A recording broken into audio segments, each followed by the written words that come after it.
had me, Gas, and Bawat on the same floor, 7th floor.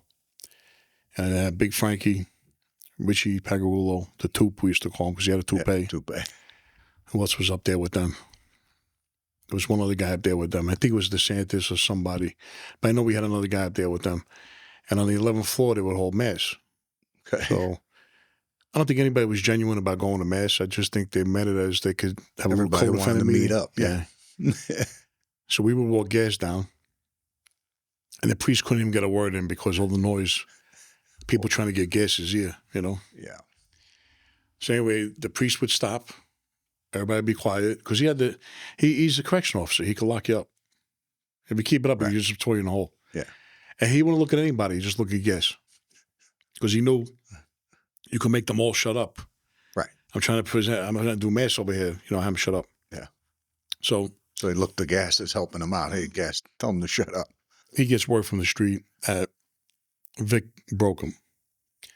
He took down Gas, Big Frankie, Anthony Bawat, took them all down. He's furious. A couple of days go by. He goes, and I'm hearing him vent in the cell. I mean, this is day and night. Yeah, he's pissed. He's pacing up and down. I'm on the top bunk, and he's screaming, and he's going on a rant. I'm like, Ant, let's call him Ant. Ant, you know. Take a break, yeah. I'm not going to tell him, relax, because yeah, that's the worst thing to tell. Ant, you know, calm down. Be going off. I can't see it on the channel what he was calling them. So finally, he's overlaxed one day. He comes over to me. He said, listen, when they come on this floor, he said, we're going to shoot them. I said, we're going to shoot them with our finger? He goes, no, I got a pistol. I'm like, no, you don't. He said, I don't. I said, well, where's it at? He said, the exercise bike. Wow. So we go on the floor, and there's a little bike there. He had the clip. He had the bullets inside the cell. I seen those. Yeah. And he had the gun taken apart like in 2 or 3 pieces. The clip was in one spot. A piece of the gun was in the other spot. Grab all the pieces. We go inside the cell, put the board up, put it all together. And we had a Beretta 25. I think, Mike, can you pull it up? I don't know if we had 20. I think we had 6. I don't know if we had 6 in the clip. There it is. Yeah. Okay, so I don't know if we had 5 in the clip and then 1 in the chamber, or if we had 6 in the clip and 1 in the chamber. The Beretta it'll take 22 shorts or 25 caliber. So if it was 6 rounds, it would have been 22 shorts. Okay. So maybe that's what it was. And it takes 8 25s. Wow. So there's 7 in the clip and 1 in the chamber. That's interesting. Maybe he had it. That's a little gun. If you look at it, that fits right in the palm of your hand. Yeah, for real. Yeah. That's a Beretta 980, I believe it's called. Okay. So now we'll load it up. Okay. Ready to go. You found the gun. You put it together. I'm in my mind, I'm saying, I'm never getting out of here. Yeah. This can't end up well. And I'm also saying, well, you're in jail with a gun. I know he'll do it himself. Yeah, of course. But last minute he could say, all right, go ahead. Yep, you're up. Yeah. You got to do it. Yeah. But then I'm saying, I told him, I says, Aunt, Joe DeFeeti, Danny Cataya, any one of them come on the floor. Back then I was in my mid-20s. Right. Strong as a bull, right? Mm-hmm. I could hit them with something and do the same damage. I mean, not shoot them, but I mean, right. You want to put their lights out. If you really want to kill these guys, we could do it with our hands, you know? He wants them shot. Yeah, he wants them shot. Point, yeah. He has to prove a point. Because they took his title away. So he's pissed. I don't blame him. But how are you going to get your title back after that? Okay, so let's play this out. Yeah, let's hear this. They come on the floor. One of them comes on the floor. Any one of them. All 3 of them. Yeah. Boom, boom, boom. Mm-hmm. He whacks them out. They're done. Right. Now what? You got your title back? No. You're still where you are. They go put 3 other guys in there. Yeah. That probably even more. Could be worse. After those 3, yeah. You would have started putting guys in there like Bones and Joey Tangora and Bubsy. I mean, like, you would have been like the Lollipop crew. Yeah. Right? That's interesting. I'm saying we're going to get out of here. So anyway, about a few days later, Otisville, I get on the list to go on the bus. Now, when you're in the MCC, they had a bus going up and down to Otisville every night. So if they wanted to give you what was called diesel therapy. Okay. Diesel therapy is They're trying to weigh you down, shackled up. So, for example, let's say it's Monday, right? You come in, you all settled in. Oh, you got your spot, whatever it is. Yep. Okay, diesel therapy. Slang for prison transportation in the United States, which prisoners are shackled and then transported for days or weeks. The term refers to the diesel fuel used in prisoner transport vehicles. That's exactly what you just said. Okay. So now what happens is you're on the list. So let's say me and you are cellmates. You're nice and comfortable. You got area, you got all our stuff there, right? Fresenda, Otisville. All right, buddy, take care, blah, blah, blah, right? Don't know when you're coming back.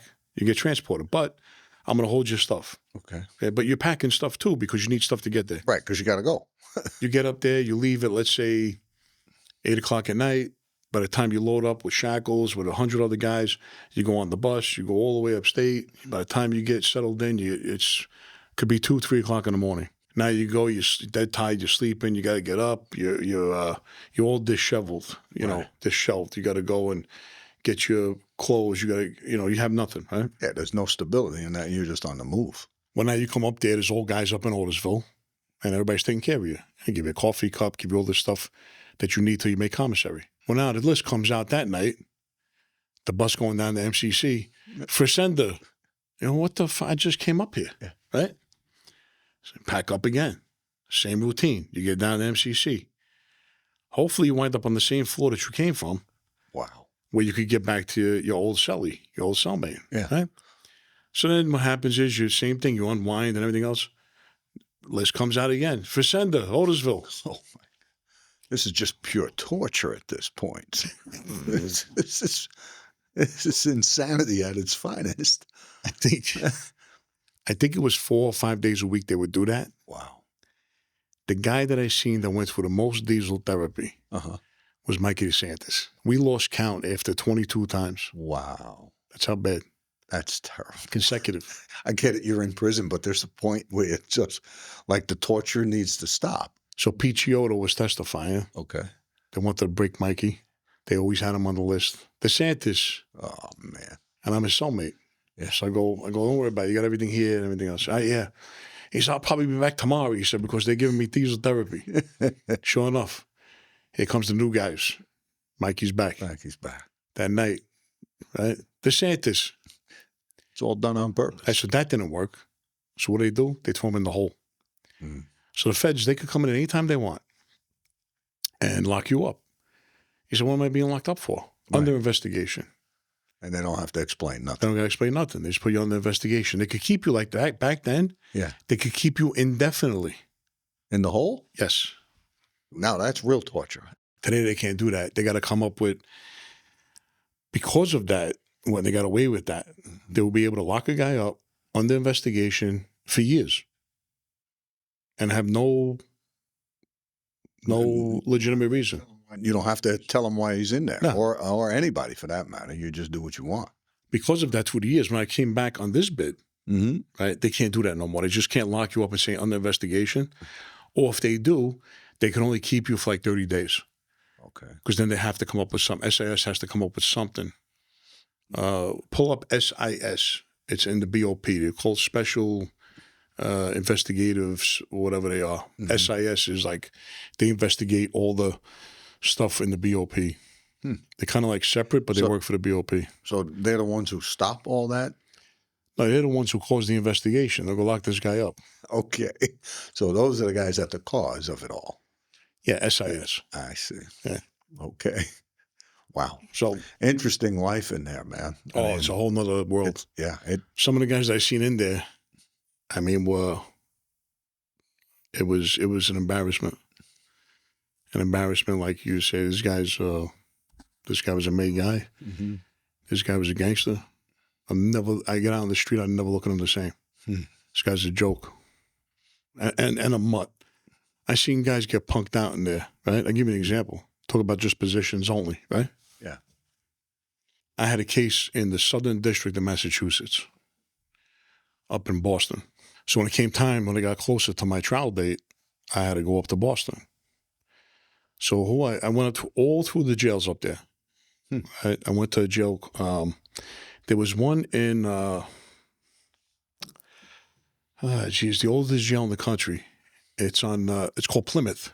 Okay. Like Plymouth Rock. See if you can find it, Mike. It's called Plymouth. It's on Plymouth Rock. Oh, wow. This And jail, it's a prison. I don't even know if it's they should have condemned this place back then. If this place is still open, I wouldn't believe it. So they sent me up to Plymouth. Okay. And I mean, you talk about old, this jail had to be terrible. But I met a lot of good guys up there. And not the better guys up there weren't the Italian guys. It was the Irish guys. Really? And this is up in Boston. Yeah, they were tougher than the Italians. Well, they had a reputation out of that area for a while. You had a neighborhood up there. I don't think it's anything it was like it was years ago. There was this neighborhood called Charlestown. So Charlestown is an area in Boston that per capita, the most bank robbers in the world are in this one neighborhood. Oh, What used to be.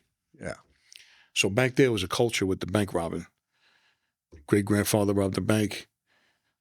Next generation, then down to Brinks trucks. And I mean, these guys were that's all they did was rob banks, Brinks trucks. And tough guys. Tough, like, you know, it wasn't the Italians. When I went in there, I met a couple of Italians from the North End. Yeah. I'm like, well, I'm going to stay with the Irish guys. They were more hoodlums, you know? Yeah, they were. Yeah. There was a couple guys there from Southie. Southie is where that Whitey Bulger was from. Right. You know, that's another tough neighborhood back then. So anyway, I get shipped over to another joint called Middleton. I don't know what part Boston was in. I meet up with Raymond Patriarca Jr. He's the alleged boss back then of the Patriarca family. Okay. Took over for his father. We couldn't officially introduce each other, but he knew who I was because he used to go on the phone with Vic. They used to do a three-way. Oh, okay. Because Vic was helping them when they were warring. They were in a war up there, and they were looking at the Lucchese's looking at a New York family for support. Vic was supporting one side of the war against the other side. That's a whole nother story. Right. The point what I was trying to make was talk about guys, how they do time and how they respect it in there, right? Yeah. So me and him are in the unit. There's about 90 guys in the pod. Me and him are cellmates. We're the only two Italians in the whole thing. Wow. A couple Irish kids from the Winter Hill gang. And the rest were all, you know, Latin descent. Okay. MS-13s, Dominicans, all Puerto Ricans, all like, Hispanics. Sunday morning, there's maybe 10 phones up against the wall, pay phones that you could call home. Call your family, yeah. Nobody's using them because everybody's sleeping. We get up. We had a routine where we had the instant coffee. We make some coffee. So I'm going to make a phone call.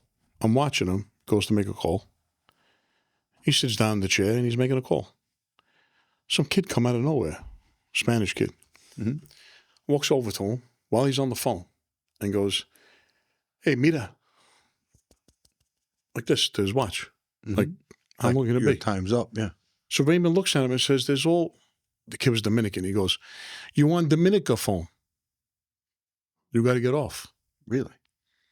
Yeah. So there's 9 other phones. I'm on the Dominican phone. I respected your phone, but nobody's using the other phones, right? So I'm watching, and I'm looking, and Raymond, doesn't tell the kid nothing. He goes, "Okay," hangs up the phone in the middle of his call, walks back over, and say, "Ray, what happened?" Yeah. Nah, I don't want no trouble. No trouble, I said. "We got to do something." "Oh, no, don't do nothing. Don't do nothing." "Don't do nothing," I said. "What's next?" Yeah, what happens next? What are they going to tell you? What are they going to tell you next to do? I said, "F that." I says, "I'm going to go." No, Frank, we don't want no trouble." I said, "No, Raymond, we have to do something." He says, 90 of them. I said, "I don't care if there's 900 of them. Yeah. We have to do something." So I walk over to the same exact phone. The chairs were plastic. Like, they weren't plastic. They're like that hard plastic. Mm-hmm. You really can't do that much damage with it. I turned the chair the opposite way around. I made a call. And plus, I was calling home because I knew I was going to the hole. So I was telling them, if you don't hear from me in a couple of weeks, this is where I'll be. You know why. Yeah. Don't worry about it. So I get on the phone. Not even 2 minutes. Same kid. Mm-hmm. Mira. Yeah, what's up? Dominican phone. You got to get off. "Oh, okay." I said, "Mira, come here." I'll never forget, my mother's on the phone. She goes, "Frankie." And I'm out. "Listen. It's okay. I'll talk to you in a couple of weeks." She goes, "Don't you?" I said, "Don't worry about it. I'll be all right." I hang up the phone. Mm-hmm. "Mira, come here a second." I get him closer. I grab the headset, the phone, Yeah. crack him the receiver, crack him right on the forehead. Bang. Mhm. Kid's all screwed up. I get the chair. I flip the chair while I start whacking him with the chair. Now I got him up against the wall, and I start haymaking him, right? Yeah. Hitting him with left hook, right hook. Well, cop comes over, he presses the body alarm. Mm-hmm. All the cops, they got body alarms on them, they press them, and then that's it. The Turtle Squad came, Goon Squad. They came they're in. all in. So now all his friends are waking up. So I'm like minutes away from getting destroyed. Yep. Right?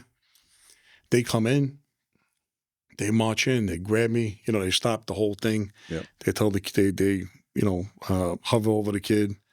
They grab me, right? Turn around, get your hands behind your back, this and that. They put me up. Anyway, they picked me up in the air like I was in a mosh pit. That's how pissed off they were. And they're walking me out of the unit. Wow. I'm screaming to Raymond, pack my stuff. Yeah. He's just staring at me like, What did you do? yeah. Yeah. I get down to the hole. They left me in the hole, naked, no clothes, no nothing, for about an hour. And that's how pissed off they were.